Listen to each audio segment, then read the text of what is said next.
مشاہدہ گواہ ہے کہ وہ قومیں جو اپنے ہی معاشرے میں اقتصادی قتل کی اساس پر قائم کردہ تجارت کے ذریعے خود اپنے افراد کی مہذب ڈکیتی میں مصروف ہوتی ہیں، ان کا مطمع نظر صرف حصول زر ہوتا ہے، ایسی قوموں کو اقوام عالم کی برادری میں انتہائی ذلت کی نگاہ سے دیکھا جاتا ہے، حتیٰ کہ جب وہ بیرونی ممالک کے ساتھ بھی تجارتی لین دین کرتے ہیں تو تجارتی مال میں ملاوٹ کرتے اور مقررہ معیار سے گرا ہوا مال سپلائی کر کے خود اپنے آپ کو اور اپنے ملک کو اقوام عالم میں ذلیل کر دیتے ہیں، حتیٰ کہ دشمن ممالک تو پہلے ہی دشمن ہوتے اور انہیں ذلت کی نگاہ سے دیکھتے ہیں، لیکن تجارتی بددیانتی کی بدولت پوری قوم دوست ممالک کی نگاہوں سے بھی شک اور ندامت بن کر گر جاتی ہے اور خدا بندی فیصلے کے مطابق رسوا کن عذاب میں مبتلا ہو جاتی ہے۔ اب میں نے ذکر کیا تھا کہ ہم یہ ڈسکس کریں گے کہ دکھاوے کے لیے مال خرچ کرنے والوں کا اللہ اور آخرت پر ایمان نہیں ہے۔ اس آیت بالا میں معاشرہ کے مہذب ڈاکوؤں اور بخل کے ذریعے حاجت مندوں پر مال خرچ نہ کرنے والوں کے ذکر کے بعد اگلی آیتوں میں ان لوگوں کا ذکر ہے جو کچھ نہ کچھ خرچ تو کرتے ہیں مگر نمود و نمائش کے لیے، اور چاہتے ہیں کہ ہر طرف ان کی سخاوت کا چرچا ہو۔ ایسے لوگوں کو اللہ اور قیامت کا منکر قرار دیا گیا ہے۔ تو اگلی آیت جو ہے 4/38 سورہ النساء کی 38 آیت، بسم اللہ الرحمن الرحیم، والذین ينفقون اموالهم رئاء الناس ولا یؤمنون باللہ ولا بالیوم الآخر ومن یکن الشیطان لہ قرینا فساء قرینا۔ تو اس کا مفہوم، اور جو لوگ اپنے مالوں کو لوگوں کو دکھانے کے لیے خرچ کرتے ہیں، اللہ کے ہاں ان کی کوئی قیمت نہیں ہے۔ حقیقت یہ ہے کہ وہ لوگ نہ اللہ پر ایمان رکھتے ہیں اور نہ آخرت کے دن پر، جس میں اعمال کا موازنہ کیا جائے گا۔ 7/8 کے مطابق ان کا موازنہ اعمال ہلکا ہوگا۔ حقیقت یہ ہے کہ ایسے لوگوں کا ساتھی شیطان ہوتا ہے، اور جس کا ساتھی شیطان ہو وہ شیطان رفاقت کی روح سے بہت ہی برا ہے۔ اللہ تعالیٰ کا ہر باغی شخص شیطان ہے جو اللہ کی راہ میں غریبوں کی بھلائی کے لیے مال خرچ کرنے سے منع کرتا ہے۔ اس سے آگے والی آیت 4/39 سے وہ ہے کہ وَمَاذَا عَلَيْهِمْ لَوْ آمَنُوا بِاللَّهِ وَالْيَوْمِ الْآخِرِ وَأَنفَقُوا مِمَّا رَزَقَهُمُ اللَّهُ وَكَانَ اللَّهُ بِهِمْ عَلِيمًا۔ مفہوم، اس میں ان کا کیا حرج ہے اگر وہ اللہ پر اور آخرت یعنی نتیجے کے دن پر بھی ایمان لائیں، کیونکہ اللہ اور آخرت تو ناقابل انکار حقائق ہیں۔ نیز اللہ کے دیے ہوئے مال میں سے ان کی راہ میں معاشرہ کے حاجت مندوں پر خرچ کریں اور نمود و نمائش کے طلبگار نہ ہوں۔ حقیقت یہ ہے کہ اللہ تعالیٰ ان کے ہر عمل کو خوب خوب جاننے والا ہے۔ اللہ تعالیٰ کسی پر ظلم نہیں کرتا۔ اس سے اگلی آیت مجیدہ میں اس عوامی غلط عقیدے کا بطلان کیا گیا ہے کہ سب کچھ تو اللہ تعالیٰ خود کرتا ہے، مومن کو اللہ تعالیٰ نے خود مومن بنایا ہے، اور کافر کو اللہ تعالیٰ نے کافر و بخیل وغیرہ خود بنایا ہے۔ اس غیر قرآنی اور باطل عقیدے کے مطابق ظاہر ہے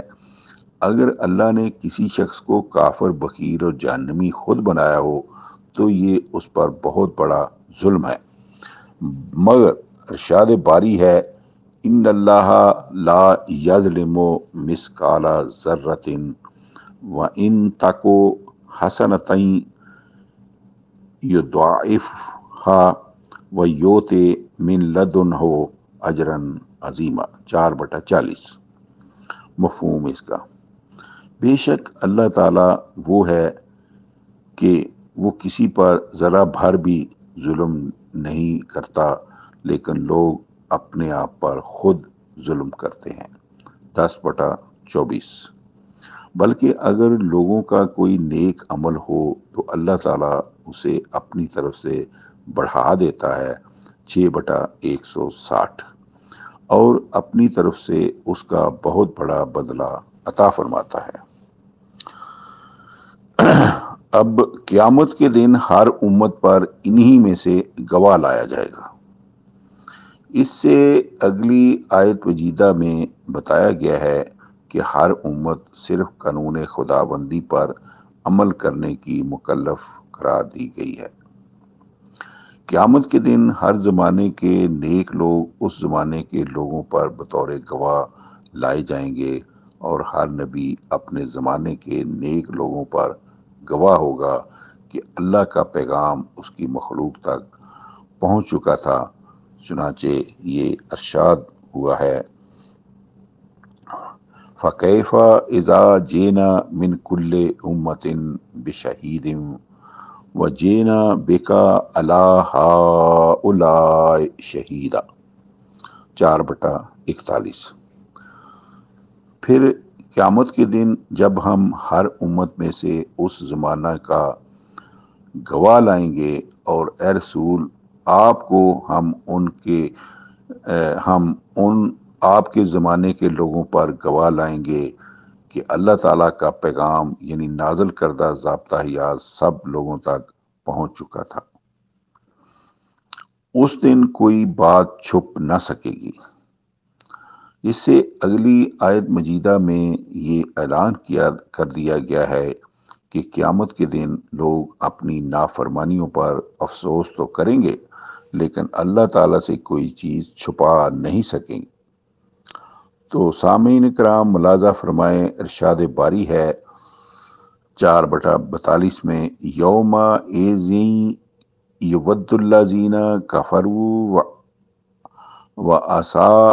الرسول لو تسوی بہم الارض ولا یکتمون اللہ حدیثا۔ مفہوم، اس قیامت کے دن وہ لوگ جنہوں نے انکار کیا یعنی اس ضابطے کی نافرمانی کی جو اللہ نے اپنے رسول کے ذریعے نازل فرمایا ہے، وہ آرزو کریں گے کہ کاش ان پر زمین برابر ہو جائے، یعنی وہ زمین میں غرق ہو جائیں اور ان کے اوپر زمین باہم مل کر برابر ہو جائے، کیونکہ وہ اس دن اللہ تعالیٰ سے کوئی بھی چیز چھپا نہیں سکیں گے، سب کچھ کھل کر عیاں ہو جائے گا۔ اس میں پہلا پوائنٹ اس آیت 4/42 میں الرسول کا معنی بشری رسول بھی ہیں، اور وہ تنزیلی کتاب بھی جو اللہ تعالیٰ کی طرف سے اس کے بشری رسول ہی کے ذریعے نازل کی گئی ہوتی ہے۔ بشری رسول کی نافرمانی اللہ کی کتاب کی نافرمانی ہی ہوتی ہے، کیونکہ اللہ تعالیٰ کا رسول اللہ تعالیٰ کی کتاب کا 100% متبع ہوتا ہے، جیسے کہ خود حضور کا اعلان قرآن کریم میں موجود ہے کہ ان اتبع الا ما یوحی الی، 6/50، 10/15، 46/9۔ سوائے اس کے نہیں کہ میں صرف اور صرف اس ضابطے کا متبع ہوں جو میری طرف وحی کیا جاتا ہے۔ اس میں دوسرا پوائنٹ جو وضاحت طلب ہے وہ ہے تسوّا بہم الارض کا معنی صاف ہے کہ قیامت کی ناکامی پر ضابطہ الہی کے نافرمان آرزو کریں گے کہ وہ زمین میں غرق ہو جائیں، اور ان کے غرق ہونے کے بعد زمین ان پر برابر ہو جائے، تاکہ اس دن ناکامی کی ندامت سے بچ جائیں۔ لیکن ایسی آرزویں اس دن ہرگز پوری نہیں ہو سکے گی۔ عمل کا وقت آج ہی میسر ہے، جو کوئی چاہے تو شائع آخرت آج تیار کر سکتا ہے۔ اس میں تیسرا پوائنٹ یہ ہے کہ یہ جو واو بمعنی کیونکہ کے لیے یہ وضاحت طلب ہے، یہاں واو ہے وہ کیونکہ کے معنی میں آئی ہے۔ تو چوتھا پوائنٹ یہ ہے کہ قیامت کے دن کسی بات یا کسی عمل کا چھپ سکنا صرف محال ہی نہیں بلکہ مکمل طور پر ناممکن ہے۔ جس ذات باری نے اس دنیا میں ہر آواز کو محفوظ کرنے کے لیے ٹیپ ریکارڈر کا سامان اس کائنات میں مہیا کر رکھا ہے، اور ہر انسان کے عمل کو فلم کی صورت میں محفوظ کرنے کے لیے ٹیلی ویژن کے پورے اسباب اس کائنات میں مہیا کر دیے ہوئے ہیں، کیا قیامت کو ایسا ہونا ناممکن ہے؟ جو کچھ کسی نے کیا ہو عدالت الہی میں اس کے اپنے ہاتھ اور پیروں کے ٹیپ سے سب کچھ اسے سنوا دیا جائے، جیسے کہ سورہ یاسین میں اللہ تعالیٰ نے فرمایا ہے الیوم نختم علی افواہہم وتکلمنا ایدیہم وتشہد ارجلہم بما کانوا یکسبون، 36/65۔ پس اس دن ہم ان کے منہوں پر مور کر دیں گے اور ہم سے کلام کریں گے ان کے ہاتھ، اور گواہی دیں گے ان کے پیر جو کچھ کہ وہ کسب کیا کرتے تھے، اور اس طرح جو عمل کوئی شخص دنیا کی زندگی میں بجا لایا ہو وہ سب کچھ اس کے دیکھتے دیکھتے اس کی نظروں کے سامنے ٹیلی ویژن فلم کی صورت میں حاضر کر دیا جائے۔ سامعین کرام، صلاۃ موقت معاشرہ کی اصلاح کا نقطہ آغاز ہے۔ تو آیت مجیدہ جو مذکورہ بالا میں معاشرہ کے اقتصادی اور آئلی گوشوں کے اصلاحی قوانین کی وضاحت کے بعد اس سے اگلی آیت مجیدہ میں بتایا جا رہا ہے کہ قرآنی معاشرے کے قیام و استحکام کے لیے صلاۃ موقت کو، جسے عرف عام میں نماز کہا جاتا ہے، بنیادی اہمیت حاصل ہے۔ واضح رہے کہ صلاۃ موقت ہی وہ چیز ہے کہ اگر اسے معاشرہ کی اصل و بنیاد قرار دیا جائے، اور صلاۃ موقت نماز کی غرض و غایت قرآنی معاشرہ کا قیام و استحکام ہو، تو نہ صرف یہ کہ معاشرہ ہی قرآنی خطوط پر متشکل ہو جاتا ہے، بلکہ صلاۃ پر وارد کیا گیا آئے دن کا یہ اعتراض بھی رفع ہو جاتا ہے کہ نماز یا صلاۃ ایک عمل بیکار ہے جس کا کوئی نتیجہ برآمد نہیں ہوتا۔ حقیقت یہ ہے کہ جس طرح سابقہ امتوں کے متعلق خبر دی گئی ہے، کیا ان میں ایسے ناخلف پیدا ہوئے، فخلف من بعدہم خلف، کہ جنہوں نے اصل مقصد صلاۃ کو ضائع کر کے اپنی اپنی خواہشوں کی پیروی شروع کر دی۔ اضاعوا الصلاۃ واتبعوا الشہوات، 19/59، 19/59۔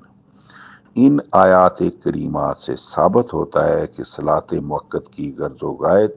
لوگوں کی ذاتی خواہشوں کی ضد ہے۔ لوگ چاہتے ہیں کہ ہر جائز اور ناجائز طریقے سے مال حاصل کیا جائے،